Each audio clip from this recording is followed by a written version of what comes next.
Spécialiser les tâches, diviser le travail, décentraliser les décisions, c'est introduire de la différenciation au sens organisationnel et développer des forces centrifuges qui conduisent à l'éclatement de l'entreprise et à la perte de son identité. Ces tendances qui remettent en cause l'unité de l'entreprise doivent être compensées par des mécanismes d'intégration. Cela pose une série de problématiques. D'abord, quelles sont les causes de la différenciation organisationnelle? Il y a d'abord les objectifs. Dans une organisation, chaque service doit atteindre des objectifs qui lui sont spécifiques et qui orientent son activité. Un service ayant des objectifs commerciaux n'adopte pas la même organisation qu'un service de comptabilité. Ensuite, l'environnement. Chaque service est confronté à un environnement qui lui est propre et qui possède des caractéristiques spécifiques. Quand un service est confronté à un environnement instable, il adopte une organisation souple. Enfin, l'activité. Le comportement des individus et le fonctionnement des services sont influencés par la nature même de l'activité du service. On ne traite pas de la même façon la conception d'une campagne publicitaire et la préparation des documents comptables annuels. Deuxième problématique cruciale, comment se manifeste la différenciation? Elle se manifeste dans les comportements des individus, tout d'abord dans le langage, puisque les mots utilisés dans les différents services varient. Dans les référentiels aussi, les schémas cognitifs utilisés par les responsables pour raisonner et pour résoudre leurs problèmes varient d'un homme à l'autre, d'un service à l'autre. Dans les horizons temporels également, selon les départements de l'entreprise, les hommes raisonnent à des échéances différentes.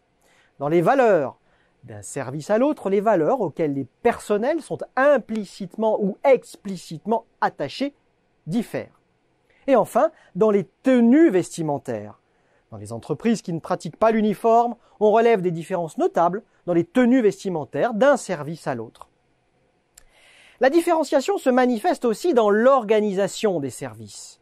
La différenciation de l'organisation interne propre à chaque service peut se manifester au travers des méthodes de travail, la formalisation des relations, les modalités de répartition des responsabilités, le recours à des procédures ou encore les méthodes de contrôle. Bref, autant de facteurs qui vont souvent varier de façon notable d'un service à un autre. Ainsi, la formalisation est très forte dans un service de contrôle ou d'audit, alors qu'elle est bien moindre dans un service des ventes. Troisième sujet d'importance, les conséquences de la différenciation. La différenciation organisationnelle a des conséquences à la fois positives et négatives. Sans différenciation organisationnelle, les services ne pourraient pas atteindre les objectifs qui leur sont assignés. Ils seraient inadaptés à leur environnement et aux spécificités de leur activité. La différenciation constitue donc une nécessité au service de l'adaptation de chaque entité de l'organisation à ses contraintes propres. Mais lorsque les objectifs, les langages, les modèles conceptuels sont différents, voire antinomiques, très vite apparaissent des conflits entre les personnes et le besoin d'intégration se fait sentir. Dernière problématique, l'intégration organisationnelle. L'intégration est nécessaire pour maintenir unité et cohérence dans le fonctionnement de l'entreprise. Elle permet de prendre en compte le caractère transversal des relations entre services. Le terme d'intégration est plus large que celui de coordination. La coordination fait référence aux mécanismes formels permettant de rendre cohérentes et de synchroniser les actions des services.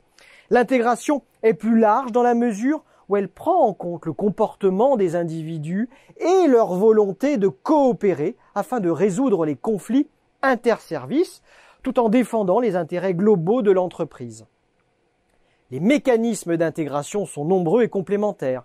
Standardiser les tâches, les comportements, les résultats à atteindre, les qualifications, les valeurs de l'organisation en sont autant d'exemples qui ont même permis à Henri Mintzberg d'en déduire des configurations typiques. Mais on doit surtout souligner le rôle essentiel que jouent désormais les applications numériques internes, les workflows informatiques sur le plan de l'intégration organisationnelle. Elles interviennent de façon transversale et uniforme en rendant l'information disponible, en la transmettant en temps réel, indépendamment des localisations géographiques. En conclusion, avec l'équilibre intégration-différenciation, nous sommes au centre du plus profond débat. L'art du management consiste entre autres prouesses à définir le bon dosage entre d'une part la différenciation, qui stimule, dynamise, ouvre les portes de la responsabilité, et d'autre part, l'intégration qui raffermit, recentre et montre la voie de l'unité.